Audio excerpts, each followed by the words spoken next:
नमस्ते, स्वागत छ सम्पूर्ण साथीहरुमा। मैले आज 1 केजी बैगुनको माछाको जस्तै रेसिपी बनाउन आँटेकी छु। हजुरहरुले पुरा हेरेर साथ दिनुहुन्छ भन्ने विश्वास गरेकी छु।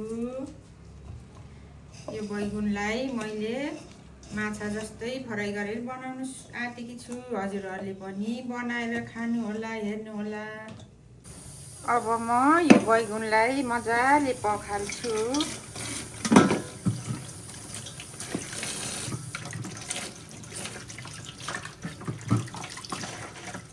मजाले पखाल्नु पर्छ, हिलो मैला बसेको हुन्छ।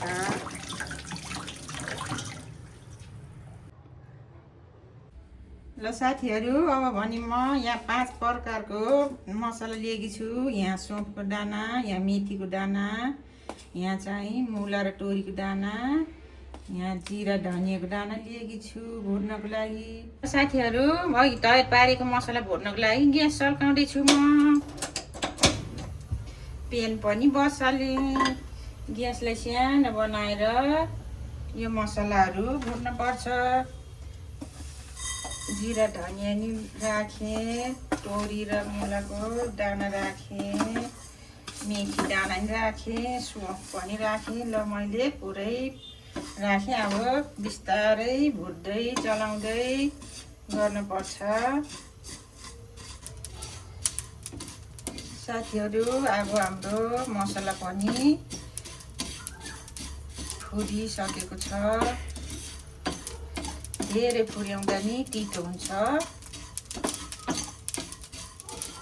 हल्का हल्का मात्रै फुर्याउनु पर्छ।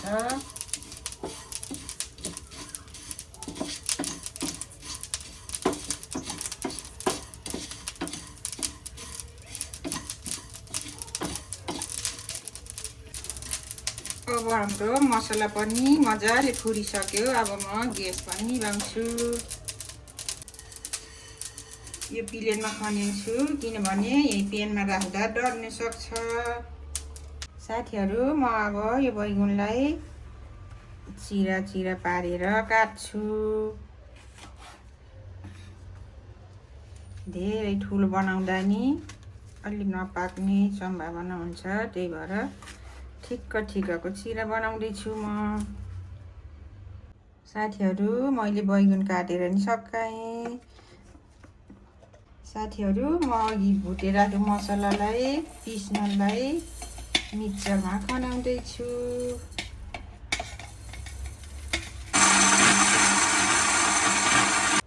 साथीहरु, हेर्नु त, हाम्रो मसला पनि रेडी भइसक्यो।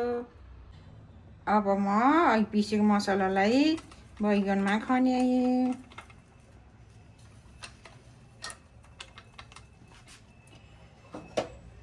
यो खुर्सानी र लसुनको पेस्ट पनि यहाँ मिलाएँ मैले।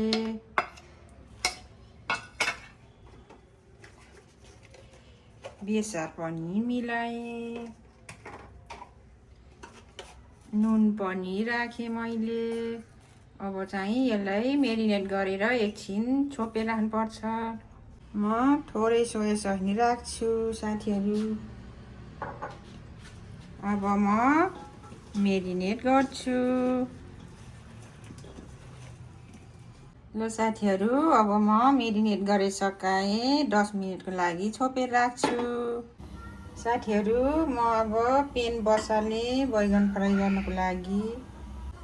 हाम्रो पेन पनि तात्यो। अब म तेल राख्छु।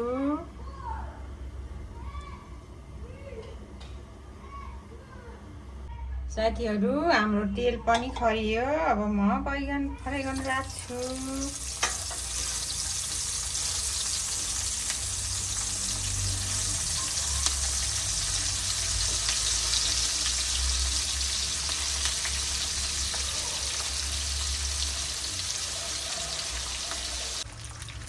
साथीहरु, हेर्नु त, हाम्रो बैगन पनि यतिको फ्राई भइसक्यो। यहाँ राख्छु। साथीहरु, म फेरि फ्राई गरेर निकालेँ। म यहाँ खन्याउँछु। साथीहरु, फ्राई गरेर नि सकियो बैगुनलाई। अब म तरकारी बनाउनलाई कराई बसालेँ। अब म कराईमा तेल राख्छु। हाम्रो तेल पनि खरियो। अब म 5 फोरन राखेँ। तेजपत्ता पनि राखेँ। यसलाई एकछिन फ्राई गर्नुपर्छ।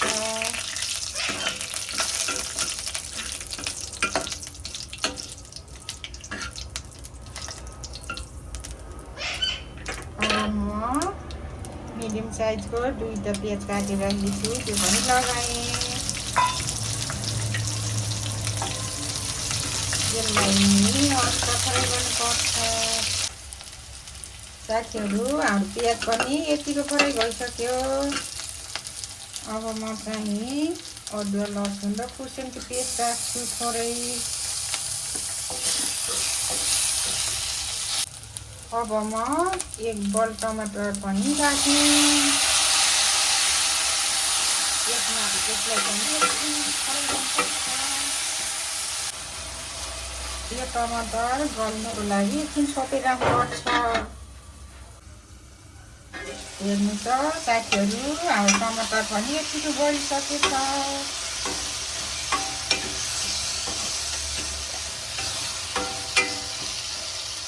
अब म जिरो पाउडर राख्छु मसलाको। यसलाई पनि एकछिन चलाउनुपर्छ। हेर्नु त हाम्रो प्याज टमाटर मसलाहरू यतिको गलिसक्यो। अब म थोरै रस राख्छु।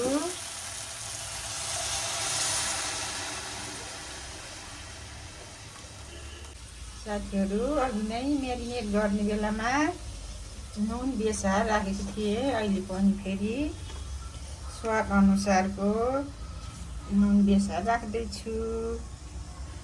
हजुरहरूले पनि स्वाद अनुसारको नुन राखेर खानुहोला।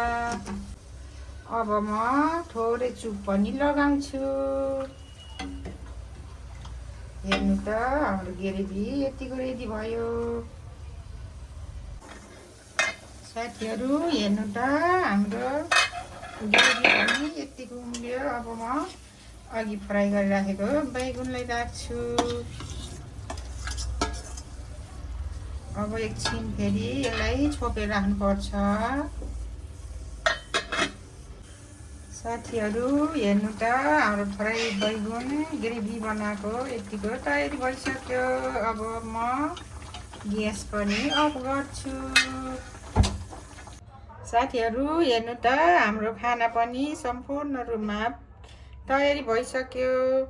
हजुरहरूले सुरुबाट अन्तिमसम्म हेरिदिनु भएकोमा धेरै धेरै धन्यवाद। विष्णु भ्लग्सलाई यसरी नै माया गरिदिनु होला। अनि लाइक कमेन्ट सेयर सब्सक्राइब पनि गरिदिनु होला। धन्यवाद।